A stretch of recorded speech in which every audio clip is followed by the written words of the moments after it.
It's autumn time. It's cooling down outside, and I think it's time to make a craft to celebrate.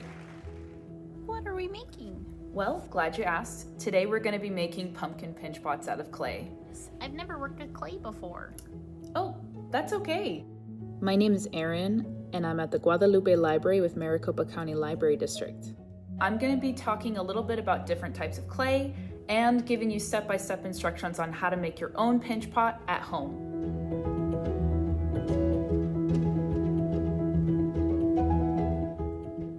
So up at the top, I'm just going to clarify that I'm talking about the more common types of clay.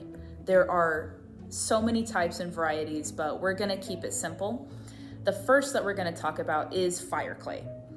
Fire clay is probably what comes to mind when someone mentions clay.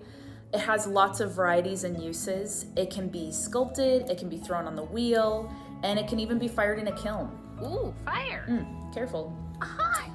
It requires a lot of preparation, but ceramics, which is referring to the finished product, can be used for things like decoration, tableware, and it's incredibly useful. In fact, human civilization throughout all of time has used clay. It's used in things like plates, cell phones, roofing tiles, even spaceships. Ooh, fire! Not again. Another popular type of clay is modeling clay. Modeling is a term in art meaning additive, so instead of carving, you're just adding clay on top of each other. Some modeling clay is oil-based, meaning that this type of clay will not dry out and will in fact melt if exposed to fire. No fire? No. But polymer clay is a type of hardening modeling clay that does require an oven to cure. Fire! You need to be stopped.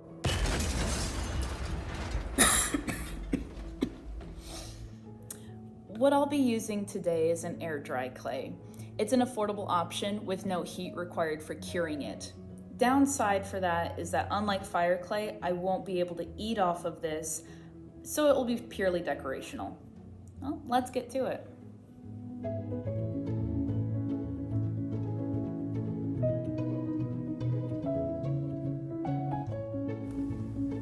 The key to making a successful pinch pot is feeling the clay.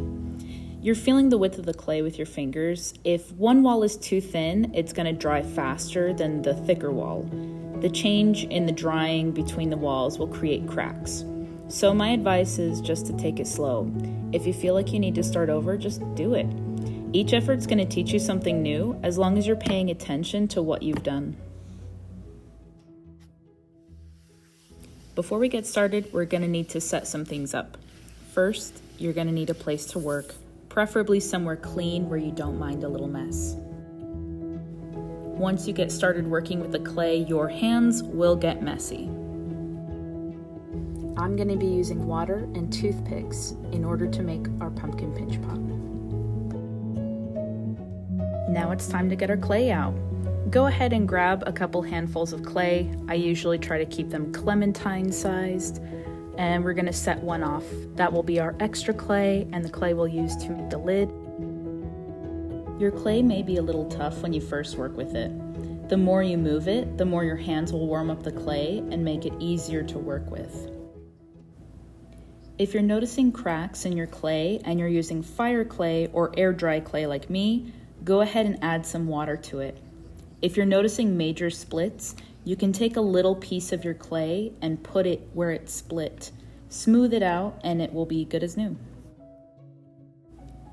Doing this will help keep your clay smooth and pliable, so do it as needed. To get things started, we need to have our clay in a sphere. I like to slap the clay in my hands into my palm to make a sphere, but however you like, go ahead and make a sphere. Once the sphere is made, hold it between both hands and push your thumbs into the center. Don't push too hard or you'll come out the other side and your bowl will become a donut. Once you have the opening for your bowl, we're going to go ahead and start pinching the bowl. Now, I say pinch, but what I really mean is you're going to take your whole hand with all your fingers and press the clay very slowly with even pressure and the flat of your fingers. Rotate the bowl and move your fingers up and down vertically.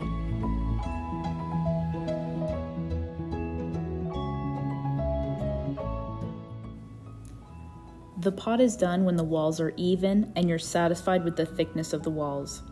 I generally stay near the thickness of my pointer finger.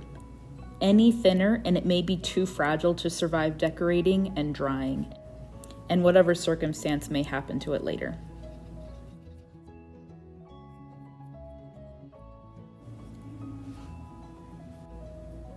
Once you've finished with construction, what you're going to do is you're going to take your utensil or your tool and you're going to draw vertical lines in the walls. This is where we're going to be adding grooves to make it look like a pumpkin. Once I've drawn out the grooves, then I take my thumb and I begin to push into the walls, trying to create a nice little curve, a 3D moment. You do not need to do this. If you'd like to keep it simple, you can just keep with the grooves, but you're gonna see I try to pinch the walls, smooth things out, I pinch a little bit more.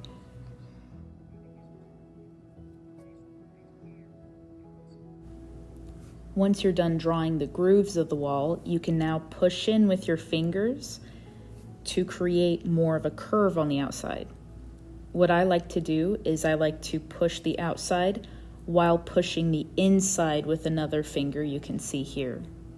That will create a good 3D edge for our pumpkin wall. Now to make our lid, we're going to go ahead and create a small clay disc. Try to keep it the width or the thickness of your walls or somewhere around there.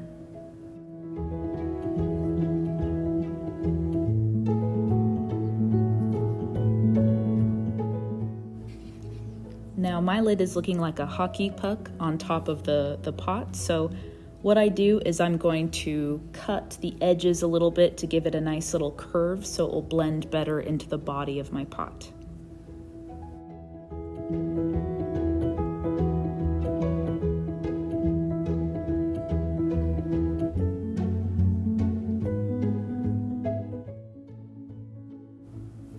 Now we're going to add some of those 3D details that we added to the body of the pot. You can see here I draw, and then I put a little indent at the top for our stem that we'll be adding in just a moment.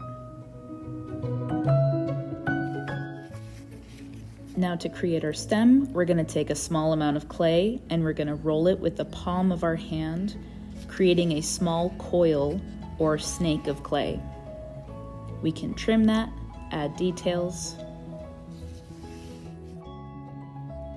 To attach our stem to the lid, we're going to score the bottom side of the stem and the top of the lid. Scoring is a fancy art term for scratching, and we do this because a rough surface will hold better than two smooth surfaces.